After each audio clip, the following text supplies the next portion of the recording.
शांति। मीठे बच्चे, तुम्हें रूहानी पंडा बन सभी धर्म वालों को शांतिधाम और सुखधाम का रास्ता बताना है। तुम हो सच्चे पंडे। प्रश्न, बाप की याद से किन बच्चों को पूरा बल प्राप्त होता है? उत्तर, जो याद के साथ साथ बाप से पूरा ऑनेस्ट रहते हैं, कुछ भी छिपाते नहीं हैं, सच्चे बाप के साथ सच्चे रहते हैं, कोई पाप नहीं करते हैं, उन्हें ही याद से बल प्राप्त होता है। कई बच्चे भूले करते रहते हैं, फिर कहते क्षमा करो, बाबा कहते क्षमा होती नहीं। हर एक कर्म का हिसाब किताब है। गीत, हमारे तीर्थ न्यारे हैं। ओम शांति। बच्चों ने यह गीत सुना। बच्चों के नॉलेज की पॉइंट्स देखने के लिए कि कैसे अर्थ करते हैं, तो ऐसे गीत निकाल फिर एक एक से अर्थ कराना चाहिए, क्योंकि इन गीतों को भी करेक्ट किया जाता है ना। बाबा ने समझाया है, कई ऐसे अच्छे गीत हैं जो कभी कोई फिकरात में बैठा हो तो यह गीत खुशी में लाने में बहुत मदद करेंगे। यह बहुत काम की चीज है। गीत सुनने से झट स्मृति आ जाएगी। तुम बच्चे जानते हो बरोबर हम इस धरती के लकी स्टॉल्स हैं। हमारे यह तीर्थ भक्ति मार्ग वालों से बिल्कुल न्यारे हैं। तुम हो पांडव सेना। उन तीर्थों पर होती है पंडों की सेना। हर एक ग्रुप का अलग अलग पंडा होता है जो ले जाते हैं। उनके पास चौपड़े होते हैं। पूछते हैं किस कुल के हो, हर एक अपने कुल वालों को ही लेंगे। कितने पंडे लेकर जाते हैं। तुम भी रूहानी पंडे हो। तुम्हारा नाम ही है पांडव सेना। पांडवों की राजधानी नहीं है। पांडव पंडे को कहा जाता है। बाप भी बेहद का पंडा है। गाइड को पंडा कहेंगे। पंडे ले जाते हैं तीर्थों पर। पुजारी लोग जानते हैं यह पंडे यात्रियों को ले आए हैं। ज्ञान मार्ग में भी तुम पंडे बनते हो। इसमें कहाँ ले जाने की बात नहीं है। घर बैठे बैठे भी तुम किसको रास्ता बताते हो, फिर जिसको बताते हो वह भी पंडा बन जाते हैं। एक दो को रास्ता बताना है, मन मना भव। तुम्हारे में भी बहुत होंगे जिन्होंने तीर्थ किए होंगे। बुद्धि में आता होगा, बद्रीनाथ अमरनाथ कैसे जाना होता है। पंडे लोग भी जानते हैं तुम हो रूहानी पंडे। यह तुम भूलो मत कि हम पुरुषोत्तम संगमयुगी हैं। तुम बच्चों को एक ही बात बुद्धि में है कि हम मुक्ति जीवन मुक्ति के पंडे हैं। ऐसे नहीं स्वर्ग के कोई अलग पंडे हैं, मुक्ति के अलग हैं। तुमको यह निश्चय है, हम मुक्तिधाम में जाकर फिर नई दुनिया में आएंगे। तुम नंबरवार पुरुषार्थ अनुसार पंडे हो। पंडे भी अनेक प्रकार के होते हैं। तुम फर्स्ट क्लास पंडे हो, सबको पवित्रता का ही रास्ता बताते हो। सबको पवित्र रहना है, दृष्टि बदल जाती है। तुमने प्रतिज्ञा की है कि हम सिवाय एक के और कोई को याद नहीं करेंगे। बाबा हम आपको ही याद करेंगे। आपका बनने से हमारा बेड़ा पार होता है। भविष्य में तो सुख ही सुख है। बाप हमको सुख के संबंध में ले जाते हैं। यहाँ तो दुख ही दुख है। सुख भी काग विष्टा के समान है। तुम पढ़ते ही हो नई दुनिया के लिए। तुम जानते हो मुक्तिधाम जाकर फिर यहाँ आएंगे। घर में तो जरूर जाएंगे। यह यात्रा है याद बल की। शांतिधाम को भी याद करना होता है। बाप को भी याद करना होता है। बाप के साथ ऑनेस्ट भी होना चाहिए। बाप कहते हैं ऐसे नहीं कि मैं तुम्हारे अंदर को जानता हूँ। नहीं, तुम जो एक करते हो उस पर बाबा समझाते हैं, पुरुषार्थ कराते हैं। बाकी तुम कोई अवज्ञा अथवा पाप करते हो तो यहाँ पूछा जाता है, कोई पाप तो नहीं किया। बाबा ने समझाया है आंखें बड़ा धोखा देती हैं।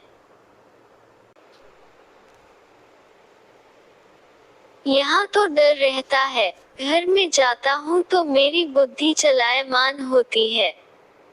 बाबा यह हमारी बड़ी भारी भूल है, क्षमा करो। बाबा कहते क्षमा की इसमें बात नहीं, यह तो दुनिया में मनुष्य करते हैं। कोई ने चमाट मारी, अच्छा माफी मांगी, काम खलास। ऐसे माफी मांगने में देरी थोड़ी ही लगती है। बुरे कर्म करते रहो और कह दो आई एम सॉरी, ऐसे थोड़ी ही चल सकता है। यह तो सब जमा हो जाता है। कोई भी उल्टा सुल्टा कर्म करते हो, जमा होता है, जिसका अच्छा बुरा फल दूसरे जन्म में मिलता जरूर है। क्षमा की बात नहीं, जो जैसा करते ऐसा पाते हैं। बाबा बार बार समझाते हैं, एक तो कहते हैं काम महाशत्रु है, यह तुमको आदि मध्य अंत दुख देते हैं। बाबा को कहते ही है पतित पावन। पतित विकार में जाने वाले को ही कहा जाता है। यहाँ बाप समझाते हैं, यहाँ से फिर बाहर में जाते हो तब इतनी परहेज में नहीं रह सकते तो फिर ऊंच पद भी पा नहीं सकेंगे। बाबा समाचार तो सुनते हैं ना, यहाँ तो बहुत अच्छा करते हैं, फिर बाहर में जाने से धारणा नहीं रहती। सतयुग में तो विकार की बातें होती नहीं। अभी तो भारत का यह हाल है। वहाँ तो बड़े बड़े महलों में रहते हैं, अथाह सुख है। बाबा बच्चों से भी सब इंक्वायरी करते हैं, बाबा को समाचार तो देना है ना। कोई तो झूठ भी बोलते हैं, विचार करना चाहिए हम कितना झूठ बोलते हैं।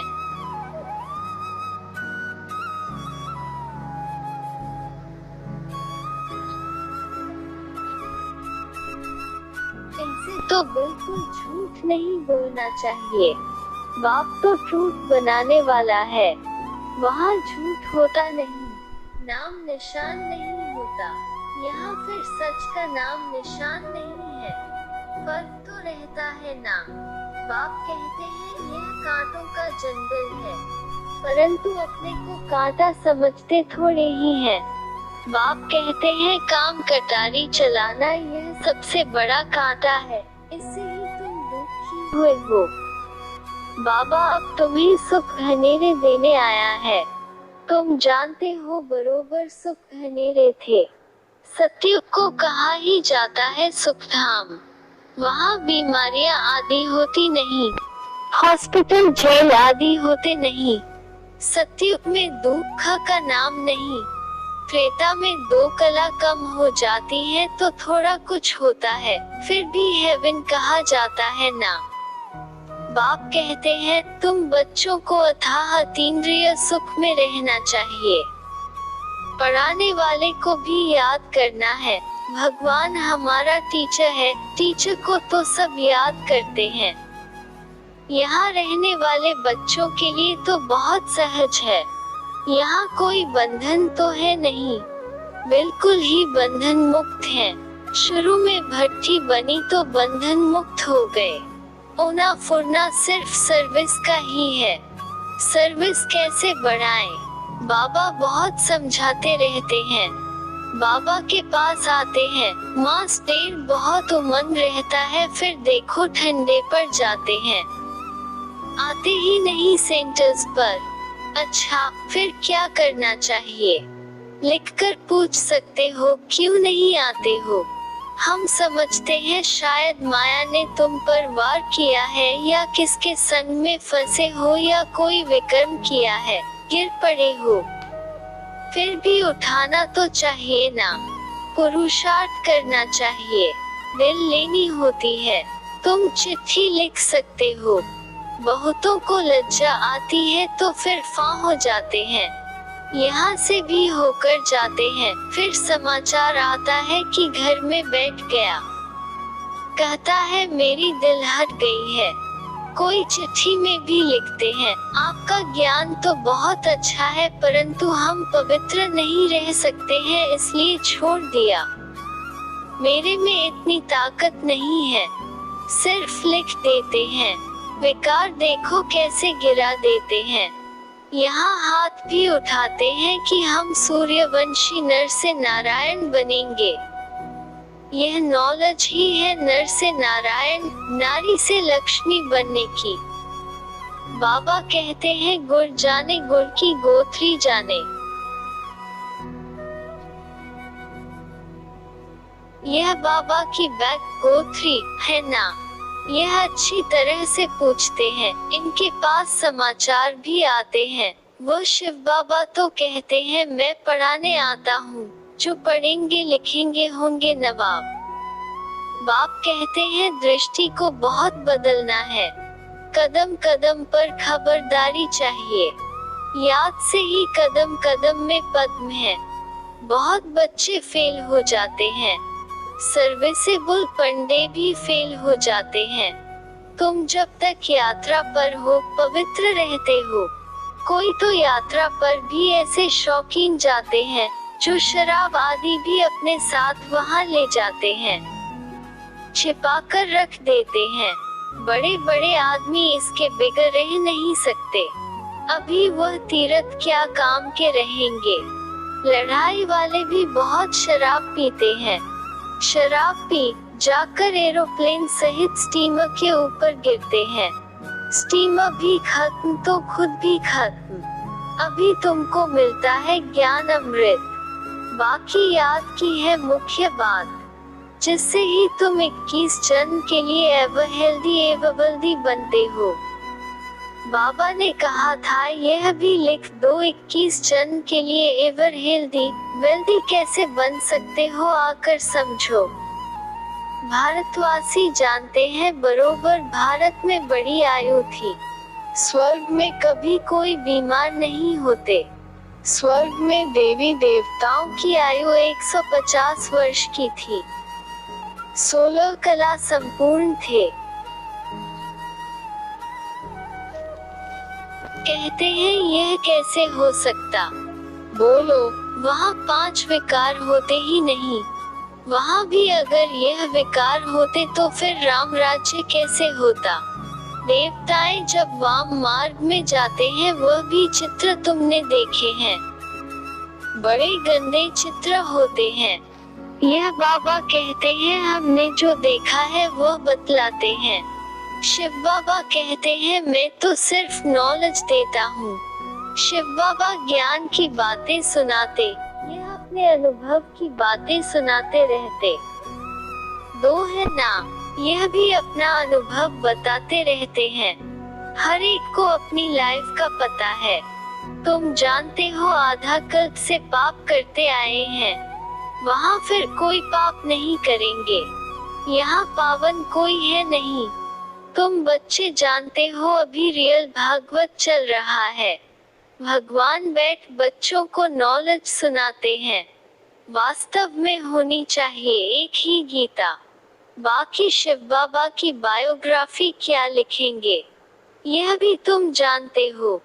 कोई भी किताब आदि कुछ भी रहेगा नहीं, क्योंकि विनाश सामने खड़ा है। फिर यह पुरुषार्थ की नॉलेज भी खत्म हो जाएगी। फिर प्रारब्ध शुरू हो जाती। जैसे ड्रामा में जो पाठ हुआ, रील फिरता जाता, फिर नए सिर प्रारब्ध शुरू होगी। इतनी सब आत्माओं में अपना अपना ड्रामा का पार्ट नूंधा हुआ है। यह बातें समझने वाले समझे।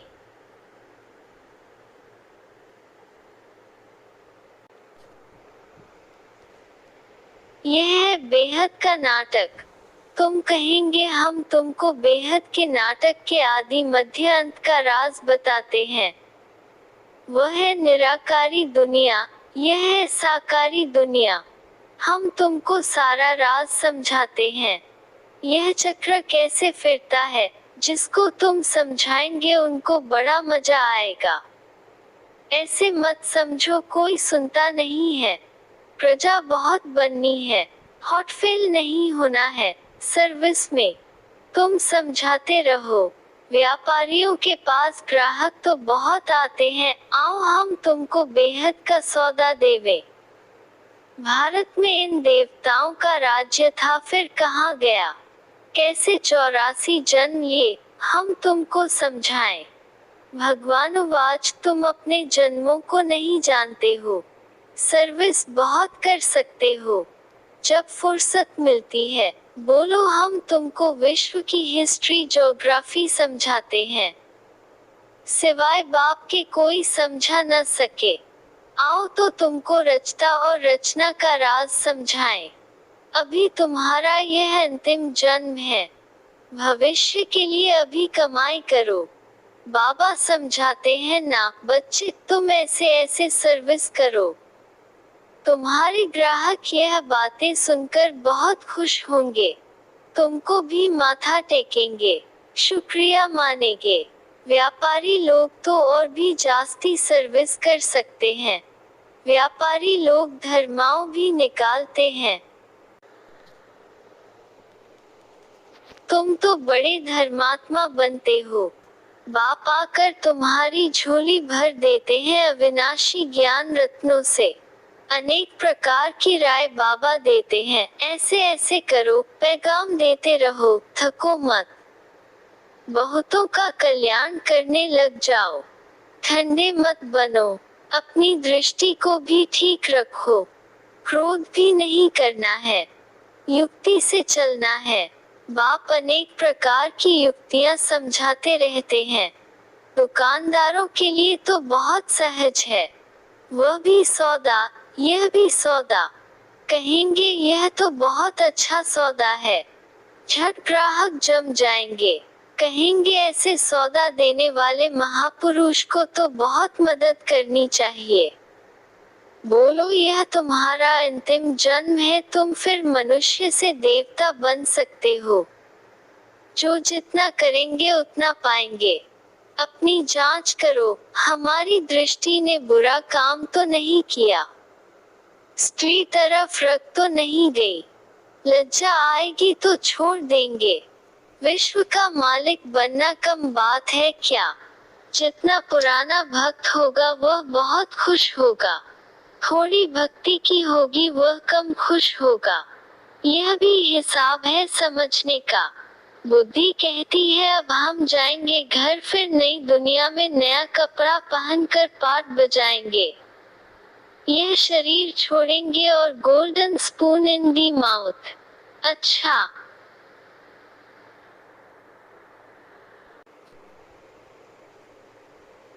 मीठे मीठे सिकीलधे बच्चों प्रति माता पिता बाप दादा का याद प्यार और गुड मॉर्निंग।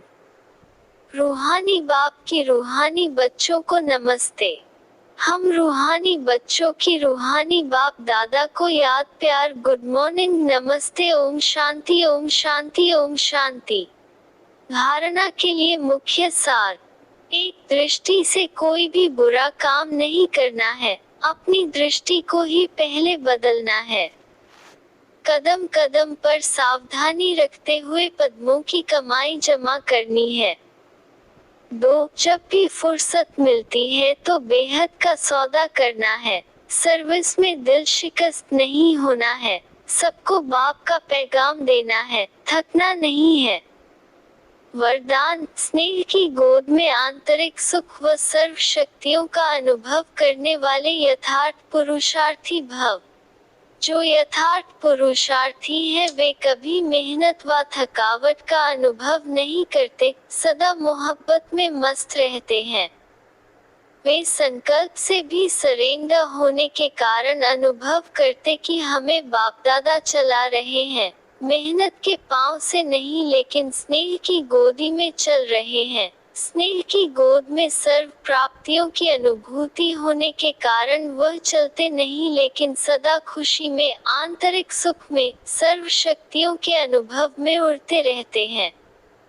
स्लोगन, निश्चय रूपी फाउंडेशन पक्का है तो श्रेष्ठ जीवन का अनुभव स्वतः होता है।